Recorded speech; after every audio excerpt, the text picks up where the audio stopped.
नमस्कार, मैं रवि शाह आपका स्वागत करता हूं अपने YouTube channel school for accountants में।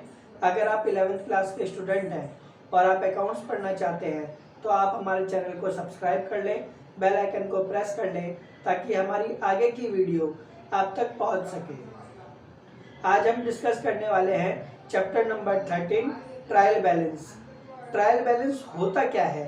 ट्रायल बैलेंस एक स्टेटमेंट होता है जिसमें कि डेबिट और क्रेडिट बैलेंस लेजर के शो होते हैं। मतलब लेजर के जितने भी बैलेंस होंगे वो ट्रांसफर होते हैं ट्रायल बैलेंस में। अब ट्रायल बैलेंस बनाते कैसे हैं या ट्रायल बैलेंस का प्रोसीजर होता क्या है वो देख लेते हैं। ट्रायल बैलेंस का जो प्रोसीजर होता है वो 3 स्टेप में डिवाइड होता है। पहला होता है कि जो भी हमारी ट्रांजैक्शन है उसको हम रिकॉर्ड करें जनरल एंट्रीज में या फिर सब्सिडरी बुक्स हम तैयार कर लें। इन दोनों में से कोई भी एक हम कर सकते हैं। फिर इनके जो बैलेंसेस हैं वो पोस्टिंग करेंगे हम लेजर में। जब लेजर में हम इनको पोस्टिंग कर देंगे तो फिर इनका जो बैलेंस आएगा वो हम ट्रांसफर करेंगे ट्रायल बैलेंस में। यानी एक ये सिंपल सा प्रोसीजर होता है ट्रायल बैलेंस बनाने का। अब क्वेश्चन ये आता है कि ट्रायल बैलेंस में हम किस अकाउंट को डेबिट करेंगे और किस अकाउंट को हम क्रेडिट करेंगे, जैसा कि यहाँ पे लिखा हुआ है। अब ये जो है ये डिपेंड करता है नेचर ऑफ अकाउंट्स पे कि हम उसे डेबिट करेंगे या फिर क्रेडिट करेंगे। अब अकाउंट्स होते कितने तरह के हैं? इन 5 तरह में डिवाइडेड है। पहला होता है हमारा एसेट्स। एसेट्स क्या होता है? एसेट्स हमारा डेबिट होता है। यानी अगर कोई भी एसेट्स जिसको हमें ट्रायल बैलेंस में ट्रांसफर करना है उसे हमेशा हम डेबिट साइड में ट्रांसफर करेंगे। ऐसे ही कैपिटल है। कैपिटल क्रेडिट होता है तो इसे हम क्रेडिट साइड में लिखेंगे। लायबिलिटीज, जितनी भी हमारी लायबिलिटीज होगी उसे हम क्रेडिट बैलेंस में यानी क्रेडिट साइड में ट्रांसफर करेंगे। अगर कोई रेवेन्यू होता है तो उसे भी हम क्रेडिट साइड में ट्रांसफर करेंगे। और अगर कोई एक्सपेंस होता है तो उसे हम डेबिट साइड में ट्रांसफर करेंगे। और जितने भी हमारे अकाउंट्स हैं वो सारे 5 में डिवाइडेड हैं, तो इससे बाहर कोई भी अकाउंट्स नहीं होता। यानी मैं आपको रिपीट कर देता हूँ, एसेट्स और एक्सपेंस अगर आता है यानी एसेट्स और एक्सपेंस नेचर का कोई अकाउंट्स आता है तो उसे डेबिट साइड में लिखेंगे। बाकी कैपिटल, लायबिलिटीज और रेवेन्यू अगर इन तीनों के नेचर का होता है तो ये क्रेडिट साइड में लिखेंगे। अब इसी चीज को हम एक एग्जाम्पल के जरिए समझते हैं। तो बढ़ते हैं हम अपने एग्जाम्पल की तरफ। ट्रायल बैलेंस को बनाने के मैंने आपको 3 स्टेप बताए हैं। पहला स्टेप है जनरल एंट्री और सब्सिडरी बुक्स को तैयार करना। दूसरा इनसे लेजर तैयार करना और फिर लेजर के बैलेंस को ट्रायल बैलेंस में ट्रांसफर करना। ऊपर के जो 2 पॉइंट है दोनों मैंने आपको अपने पिछले वीडियो में बताया हुआ है। अगर आपने नहीं देखा है तो आप जरूर जाके देखें। इससे आपको अकाउंटिंग का जो बेस है, जो बेसिक नॉलेज है वो स्ट्रांग होगा। एग्जाम्पल को करने से पहले हम ट्रायल बैलेंस के फॉर्मेट को सीख लेते हैं। तो हम ऊपर लिखेंगे इन द बुक्स ऑफ, जिस भी कंपनी का या जिस भी पर्सन का हम ट्रायल बैलेंस बनाएंगे यहाँ पे उसका नाम लिखेंगे। फिर लिखेंगे हम ट्रायल बैलेंस।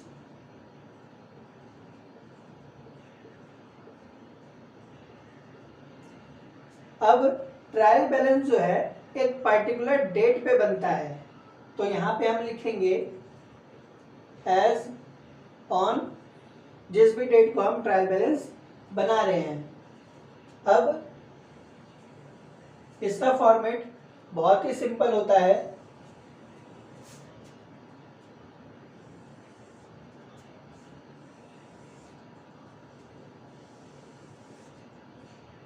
पहला जो कॉलम होता है हमारा वो होता है पर्टिकुलर का।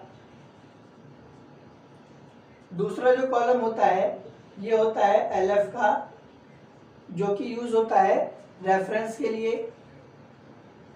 फिर होता है अमाउंट का,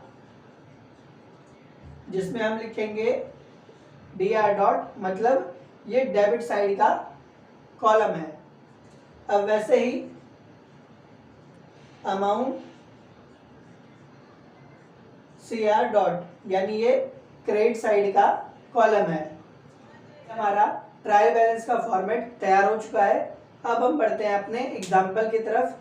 एग्जाम्पल आपके स्क्रीन पे है, आप चाहे तो नोट डाउन कर सकते हैं या फिर स्क्रीनशॉट भी ले सकते हैं। एग्जाम्पल में कहा गया है from the following list of balances prepare a trial balance, यानी हमें बैलेंस की लिस्ट दी गई है, इससे हमें ट्रायल बैलेंस बनाना है।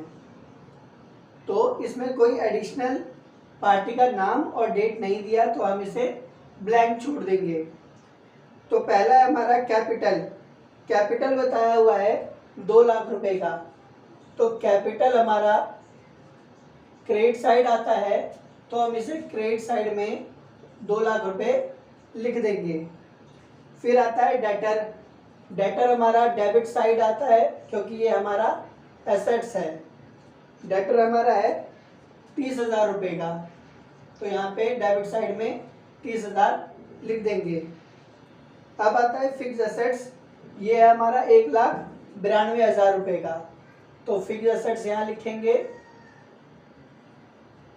और यहाँ हम 1,92,000 लिख देंगे। नेक्स्ट है हमारा सेल्स अकाउंट। सेल हमारा क्या होता है, रेवेन्यू है, और रेवेन्यू हमारा आता है क्रेडिट साइड में, तो क्रेडिट साइड में लिख देंगे हम सेल्स का अमाउंट है 1,10,000 रुपये। ये हमने लिख दिया। अब नेक्स्ट पॉइंट है हमारा रिटर्न आउटवर्ड। रिटर्न आउटवर्ड का मतलब यहाँ होता है परचेज रिटर्न। आउटवर्ड मतलब हम भेज रहे हैं, रिटर्न मतलब वापसी कर रहे हैं। तो जो चीज़ हमने इन करी है वही चीज़ तो हम बाहर भेजेंगे। तो यानी परचेज पहले हमने अपनी कंपनी में लाए थे, अब उसी माल में से कुछ माल हम रिटर्न कर रहे हैं। तो यहाँ पे रिटर्न आउटवर्ड का मतलब परचेज रिटर्न है, और परचेज हमारा डेबिट साइड आता है क्योंकि ये एक्सपेंस है, और परचेज जब रिटर्न करना हो तो ये हम क्रेडिट साइड में दिखाएंगे। तो यहाँ पे हम लिख देंगे रिटर्न आउटवर्ड अकाउंट। ये हमारा है 1,000 रुपये। 1,000 रुपये हम क्रेडिट साइड लिख देंगे। Bills payable. बिल्स पेबल हमारी लायबिलिटी है, ये आएगा क्रेडिट साइड में।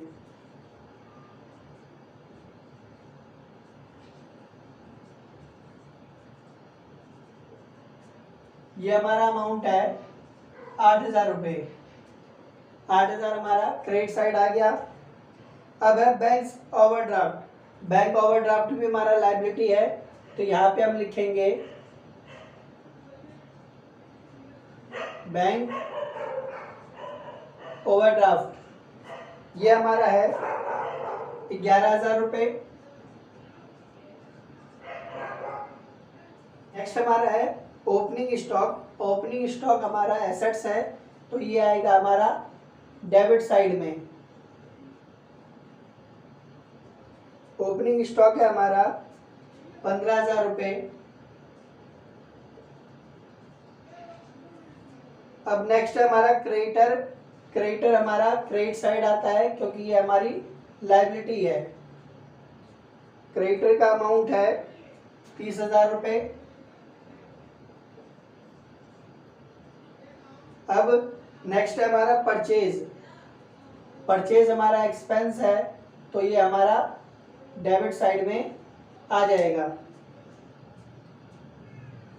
ये हमारा 70,000 रुपये। अब नेक्स्ट आता है रिटर्न इनवर्ड। यानी इनवर्ड मतलब कंपनी में हम स्टॉक लेके आ रहे हैं, यानी इससे पहले हमने क्या किया होगा, इसे आउट किया होगा, और आउट हम सेल में करते हैं स्टॉक को। तो यानी सेल अगर हमारा क्रेडिट आता है तो सेल्स रिटर्न हमारा डेबिट आएगा, यानी यहाँ लिखेंगे रिटर्न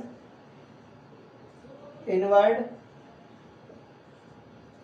कितना है ये हमारा, ये हमारा 2000 रुपये।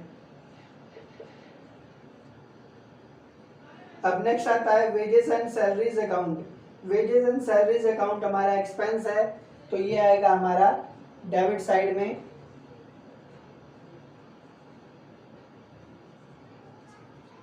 ये हमारा 30,000 रुपये। नेक्स्ट है हमारा बिल्स रिसीवेबल। बिल्स रिसीवेबल हमारा एसेट्स होता है, तो ये आएगा हमारा डेबिट साइड में। अमाउंट है 15,000 रुपये। और लास्ट है हमारा रेंट। रेंट हमारा एक्सपेंस होता है और एक्सपेंस को हम डेबिट करते हैं, तो ये आएगा डेबिट में 6,000 रुपये। सारे पॉइंट्स हमारे कवर हो गए हैं, तो अब हम इनका क्या करेंगे, टोटल कर लेंगे। और ट्रायल बैलेंस में जो है both sided debit and credit equal होने चाहिए। अगर इक्वल नहीं है तो इसका मतलब हमने कोई मिस्टेक करी है।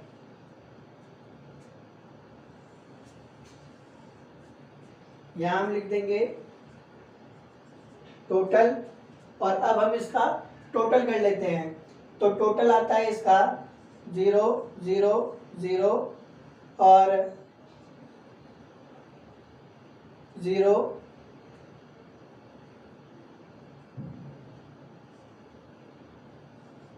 $3,60,000 हमारा क्रेडिट साइड का आ गया। अब डेबिट साइड का देख लेते हैं।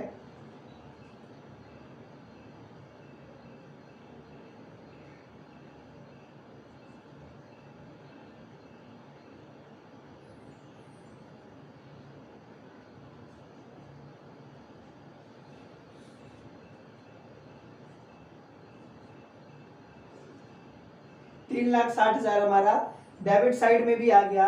इसका मतलब कि बोथ साइडेड हमारा मैच है और ट्रायल बैलेंस हमारा ठीक बना है।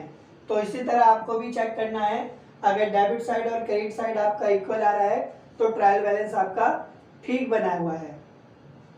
तो आज का हमारा टॉपिक यहीं ख़त्म होता है। आप प्रैक्टिस कीजिए। अगर किसी क्वेश्चन में प्रॉब्लम आता है या फिर किसी पॉइंट में आपको प्रॉब्लम आता है तो आप हमें फेसबुक और इंस्टा पे आप शेयर कर सकते हैं। मैं विद इन 24 आवर आपके डाउट को सॉल्व करूंगा। अगर मेरा एफर्ट और मेरी मेहनत आपको अच्छी लगी हो तो वीडियो को ज़्यादा से ज़्यादा शेयर करें, लाइक करें। Thank you for watching this video. मिलते हैं हम अपने नेक्स्ट वीडियो में।